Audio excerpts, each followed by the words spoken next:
Hi everyone, welcome to team DSC. ఈరోజు మనం October 9th morning session tri methods paper discuss చేయబోతున్నాం.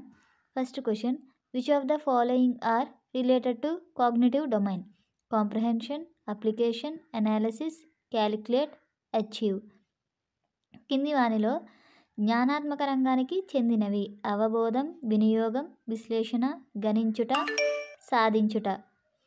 ABC, A B D, B C E, C D E. అయితే ఇక్కడ first మనకి cognitive డొమైన్లో ఏ కాంపోనెంట్స్ అనేవి ఉంటాయో ముందు తెలుసుకోవాలి. ఎన్ని ఉంటాయంటే మొత్తం 6 కాంపోనెంట్స్ ఉంటాయి. అవి ఏంటంటే knowledge, understanding, application, analysis, synthesis, evaluation. తెలుగులో జ్ఞానం, అవగాహన లేదా అవబోధం, వినియోగం, విశ్లేషణ, సంశ్లేషణ, మూల్యాంకనం. అయితే ఇక్కడ ఏమేమి ఉన్నాయో చూద్దాం. అవబోధం లేదా అవగాహన అంటే అండర్స్టాండింగ్ ఆర్ కాంప్రహెన్షన్. ఏ అనేది జ్ఞానాత్మక రంగానికి చెందినది. అప్లికేషన్, వినియోగం కూడా జ్ఞానాత్మక రంగానికి చెందినది, బి కూడా. నెక్స్ట్ విశ్లేషణ, అనాలిసిస్, సి కూడా జ్ఞానాత్మక రంగానికి చెందినది. అయితే గణించుట, సాధించుట, క్యాలిక్యులేట్, అచీవ్ అనేవి కాగ్నిటివ్ డొమైన్కి సంబంధించినవి కాదు.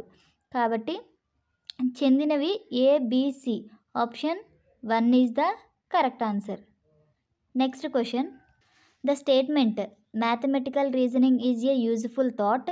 Mathematical researches are observations, concepts of mathematics by generalization of results in mathematical circumspections is stated by NCERT, SCERT, NCF, NCTM. గణిత వివేచన అనేది ఒక ప్రయోజనకరమైన ఆలోచన. గణిత పరిశోధనలు లేదా పరిశీలనలు, భావనలు, సాధారణీకరణం ద్వారా గణిత వివేచన ఏర్పడుతుంది అని తెలియజేసినది. NCERT, SCERT, NCF, NCTM. ఇక్కడ ఆన్సర్ వచ్చేసి option 4 is the correct answer. NCTM, National Council of Teachers of Mathematics, జాతీయ గణిత ఉపాధ్యాయుల సంఘం. Next question, this teaching method has the principle of learning by implementing. Problem solving method, deductive method, synthetic method, heuristic method. ఆచరణ ద్వారా అభ్యసనం అనే సూత్రం గల బోధనా పద్ధతి.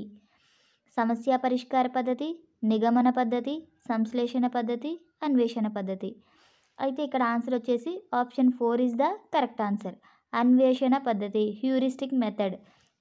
హ్యూరిస్టిక్ మెథడ్లో పిల్లలు వాళ్ళంతటా వాళ్ళే పనులు చేసుకుంటూ విషయాలనేవి నేర్చుకుంటూ ఉంటారు. లెర్నింగ్ బై ఇంప్లిమెంటింగ్ అనేది జరుగుతుంది అక్కడ. అయితే ఇక్కడ సమస్య పరిష్కార పద్ధతిలో సమస్యను పరిష్కరిస్తారు తప్ప ఆచరణ అనేది ఏమీ ఉండదు. నిగమన పద్ధతి, డిడక్టివ్ మెథడ్ అంటే ఫార్ములాస్ యూజ్ చేసి ప్రాబ్లమ్ సాల్వింగ్ చేస్తారు తప్ప ఇక్కడ కూడా ఆచరణ అనేది ఉండదు. నెక్స్ట్ సింథటిక్ మెథడ్లో పెద్దగా ఉన్న ఇన్ఫర్మేషన్ని చిన్న చిన్న పార్ట్స్ చేసి దాని ద్వారా నేర్చుకుంటారు తప్ప ఇక్కడ కూడా ఆచరణ అనేది ఉండదు. So answer is option 4, heuristic method, అన్వేషణ పద్ధతి. Next question, steps in Herbert lesson plan among the following are preparation, procedure, association, expression, application. కింది వానిలో హెర్బర్ట్ పాఠ్య ప్రణాళిక సోపానాలు: సన్నాహం, ప్రక్రియ, సంసర్గం, వ్యక్తపరచడం, అన్వయం. ఆప్షన్స్ ఏమిచ్చాడు? A B C, B C E, A C E, C D E. అయితే ఇక్కడ హెర్బర్ట్ లెసన్ ప్లాన్లో 6 కాంపోనెంట్స్ అనేవి ఉంటాయి. అవి ఏంటంటే ఎలా గుర్తుపెట్టుకోవాలంటే పీపీ అగర్ అనే కోడ్ పెట్టుకోండి. పీపీ అగర్. ఫస్ట్ పి అంటే preparation, presentation, association, generalization, application, recapitulation. అయితే ఇక్కడ ఆప్షన్స్లో ప్రిపరేషన్ ఉంది, ప్రొసీజర్ అనేది లేదు, అసోసియేషన్ ఉంది, ఎక్స్ప్రెషన్ లేదు, అప్లికేషన్ ఉంది. So ACE, option 3 is the correct answer. Next question, percentage of marks allotted for project works in formative assessment. నిర్మాణాత్మక మదింపులో ప్రాజెక్టు పనుల కొరకు కేటాయించిన మార్కుల శాతం: 10%, 20%, 30%, 40%. అయితే ఇక్కడ మనం క్వశ్చన్ చదివేటప్పుడే చూసుకోవాలి క్వశ్చన్లో మార్కులు అడిగారా, మార్కుల శాతం అడిగారా అనేది. అయితే ఇక్కడ ఫార్మేటివ్ అసెస్మెంట్లో 4 టూల్స్ అనేవి ఉంటాయి. ఫస్ట్ ఏంటంటే children responses, next return works, project work, slip test. పిల్లల ప్రతిస్పందనలు, రాత అంశాలు, ప్రాజెక్ట్ వర్క్, స్లిప్ టెస్ట్. అయితే ఇక్కడ పిల్లల ప్రతిస్పందనకి 10 మార్కులు, రాత అంశాలకి 10 మార్కులు, ప్రాజెక్ట్ పనికి 10 మార్కులు, స్లిప్ టెస్ట్కి 20 మార్కులు. శాతం అడిగినప్పుడు మార్కుల్ని డబల్ చేయాలి, అది శాతం అవుతుంది. అయితే ఇక్కడ పిల్లల ప్రతిస్పందనలకి 10 మార్కులు కాబట్టి 20%, రాత అంశాలకి 10 మార్కులు కాబట్టి 20%, ప్రాజెక్టు పనులు కూడా 10 మార్కులు కాబట్టి 20%, స్లిప్ టెస్ట్ 20 మార్కులు కాబట్టి 40% అవుతుంది. అయితే ఇక్కడ అడిగింది మనకి ప్రాజెక్టు పనులు, మార్కుల శాతం 20%. Option 2 is the correct answer. Next question, according to activity method playing games is related to physical activity, direct experience, mental activity, curricular activity. కృత్య పద్ధతి ప్రకారం ఆటలు ఆడడం అనేది భౌతిక అంశం, ప్రత్యక్ష అనుభవం, బౌద్ధిక అంశం, కరిక్యులర్ అంశం. అయితే ఇక్కడ ఆటలు ఆడడం అనేది ఫిజికల్ యాక్టివిటీ, భౌతిక అంశం కిందకు వస్తుంది. Option 1 is the correct answer. అయితే ఇక్కడ డైరెక్ట్ ఎక్స్పీరియన్స్ అన్నారు. డైరెక్ట్ ఎక్స్పీరియన్స్ మనం ఏదైనా ఒక విషయాన్ని డైరెక్ట్గా చూసి మనం ఎక్స్పీరియన్స్ చేస్తే దాన్ని డైరెక్ట్ ఎక్స్పీరియన్స్ అంటాము. ఇక్కడ అలాంటిది లేదు కాబట్టి 2 తప్పు. మెంటల్ యాక్టివిటీ ఏదైనా కాగ్నిటివ్గా మనకి ఇచ్చినప్పుడు, ఏమైనా క్వశ్చన్స్ అడిగినప్పుడు అది మెంటల్ యాక్టివిటీ అవుతుంది. So option 1 is the correct answer. ఇప్పుడు మనం ఈవీఎస్ మెథడ్స్ డిస్కస్ చేద్దాం.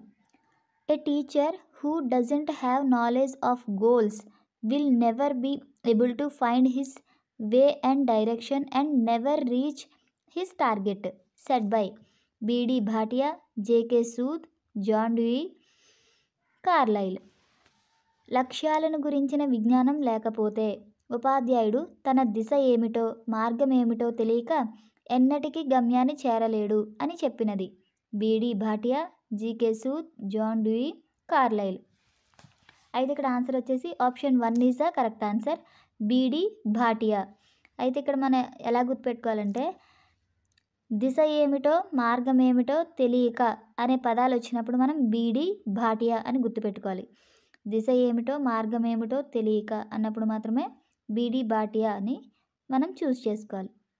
Next question, reading science journals, writing science articles and promoting scientific knowledge in the society belongs to this scientific value. Scientific attitude value, proper use of leisure time value, moral value, disciplinary value. Science పత్రికలు చదవడం, science వ్యాసాలు రాయడం, సమాజంలో శాస్త్రీయ జ్ఞానాన్ని పెంపొందించడం ఈ విజ్ఞాన శాస్త్ర విలువలకు చెందుతుంది. శాస్త్రీయ వైఖరి విలువ, విరామకాల సద్వినియోగ విలువ, నైతిక విలువ, క్రమశిక్షణ విలువ.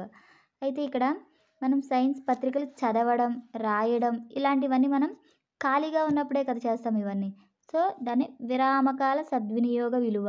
Option 2 is the correct answer. ఇక్కడ శాస్త్రీయ వైఖరి, సైన్స్ అని చెప్పారు కానీ ఇక్కడ శాస్త్రీయ వైఖరి గురించి ఏమి ఇవ్వలేదు. నైతిక విలువ, ఇక్కడ మోరల్ యాక్టివిటీస్ ఏమీ లేవు కాబట్టి అది కూడా కాదు. ఇక్కడ క్రమశిక్షణ గురించి కూడా చెప్పలేదు కాబట్టి 4 కూడా కాదు. Option 2 is the correct answer. Next question, students are taken around in the school surroundings to give them hands on experience on a concept is termed as science fair, field trip, picnic, auditorium. విద్యార్థులకు ఒక పాఠ్యాంశాన్ని గురించి ప్రత్యక్ష అనుభవం కలిగించడానికి విద్యార్థులను పాఠశాల పరిసరాలలోనికి తీసుకొని వెళ్ళడాన్నే ఇలా అంటారు. వైజ్ఞానిక ప్రదర్శన, క్షేత్ర పర్యటన, విహారయాత్ర, ఆడిటోరియం. అయితే ఇక్కడ ఆన్సర్ వచ్చేసి ఆప్షన్ 2 క్షేత్ర పర్యటన, ఫీల్డ్ ట్రిప్. అది ఎలా అంటే ఒక ఎగ్జాంపుల్ ద్వారా చూద్దాం. మనం వ్యవసాయం, అగ్రికల్చర్ అనే లెసన్ చెప్పినప్పుడు మనం ఏదైనా పల్లెటూరులో ఉండుంటే అక్కడ వ్యవసాయం పొలాల్లోకి తీసుకెళ్ళి పిల్లలకి వ్యవసాయం ఎలా చేస్తున్నారు అనేది స్టెప్ వైజ్ చెప్తే వాళ్ళకి ప్రత్యక్ష అనుభవం కలుగుతుంది. సో దీన్నే క్షేత్ర పర్యటన అని అంటారు. Option 2 is the correct answer. Next question, the following is not a common aim of social science. కింది వానిలో సాంఘిక శాస్త్రం యొక్క సాధారణ ఆశయం కానిది. మానవ సమాజాన్ని గూర్చి తెలుపుట, కోరదగిన శీల సంపదకు శిక్షణ ఇచ్చుట, జాతీయ సమైక్యతను పెంపొందించుట, విశ్వశాంతిని చేకూర్చుట. అయితే ఇక్కడ మనకి స్పెసిఫిక్ ఎయిమ్స్, కామన్ ఎయిమ్స్ అనేవి ఉంటాయి. కామన్ అంటే అందరికీ సంబంధించిన మొత్తం సమాజం గురించి, దేశం గురించి, ప్రపంచం గురించి మొత్తం మాట్లాడతారు. అయితే ఇక్కడ స్పెసిఫిక్ ఎయిమ్ అంటే ఓన్లీ సింగిల్గా ఒక పిల్లవాడి గురించి మాట్లాడినప్పుడు స్పెసిఫిక్గా చెప్తారు. అయితే ఇక్కడ సాధారణ ఆశయం కానిది అని అడుగుతున్నారు. మానవ సమాజాన్ని గురించి తెలుపుట, ఇది మొత్తం మానవ సమాజం మొత్తం గురించి చెప్తున్నారు కాబట్టి ఇది సాధారణ ఆశయం, కామన్ ఎయిమ్. కోరదగిన శీల సంపదకు శిక్షణ ఇచ్చుట, అది ఎవరికి ఇస్తాం? పిల్లలకి ఇస్తాం. సో పిల్లవాడికి ఇస్తాం కాబట్టి స్పెసిఫిక్గా చెప్తున్నారు కాబట్టి option 2 is the correct answer. Next జాతీయ సమైక్యతను పెంపొందించడం, మొత్తం అందరి గురించి చెప్తున్నారు, దేశం గురించి. తర్వాత విశ్వశాంతిని చేకూర్చుట, మొత్తం యూనివర్స్ గురించి చెప్తున్నారు. సో ఆప్షన్ 2 అనేది సాధారణ ఆశయం కాదు, ఇది స్పెసిఫిక్ ఎయిమ్ అనమాట. So option 2 is the correct answer. Next question. Assessment is the process of finding out how well the education objectives have been achieved was stated by Bining and Bining, Billard, Ralph Tyler, Kilpatrick. విద్యా లక్ష్యాలు ఎంతవరకు సాధించడం జరిగిందో తెలుసుకునే విధానమే మూల్యాంకనం అని నిర్వచించిన వారు ఎవరు? Binning and Binning, Billard, Ralph Tyler, Kilpatrick. అయితే ఇక్కడ ఆన్సర్ వచ్చేసి option 3 is the correct answer, Ralph Tyler. ఇది ఎలా గుర్తుపెట్టుకోవాలంటే మన నిర్వచనంలో ఏముంది? విద్యా లక్ష్యాలు ఎంతవరకు సాధించడం జరిగిందో అని అన్నారు. అయితే ఇక్కడ మనం ఎవరైనా టైలర్కి బట్టలు ఇచ్చినప్పుడు స్టిచ్చింగ్కి మనం ఆలోచిస్తూ ఉంటాము, ఎంతవరకు కుట్టారు అని చెప్పి. ఎంతవరకు సాధించడం జరిగిందో, ఎంతవరకు స్టిచ్చింగ్ చేశారో కొంచెం సిమిలర్గా టైలర్కి సిమిలర్గా అనుకొని విద్యా లక్ష్యాలు ఎంతవరకు సాధించడం జరిగిందో అనే పదంకి అసోసియేట్ చేసుకొని రాల్ఫ్ టైలర్ అని గుర్తుపెట్టుకోవాలి. Next question. Students understanding their duties and rights and exercising their right to vote are among these values: utilitarian values, creative values, disciplinary values, intellectual values.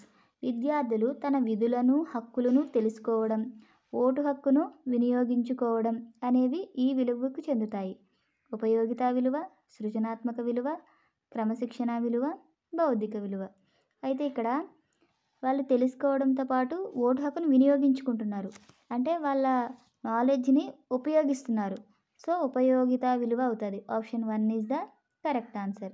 ఇక్కడ మనకు క్వశ్చన్లో సృజనాత్మకత గురించి ఏదైనా కొత్తగా కనిపెట్టారని చెప్పి అది ఇవ్వలేదు కాబట్టి ఆప్షన్ 2 కాదు. క్రమశిక్షణ కూడా కాదు, బౌద్ధిక విలువ కూడా కాదు. So option 1 is the correct answer. Thank you for watching. Please like, share and subscribe. Thank you.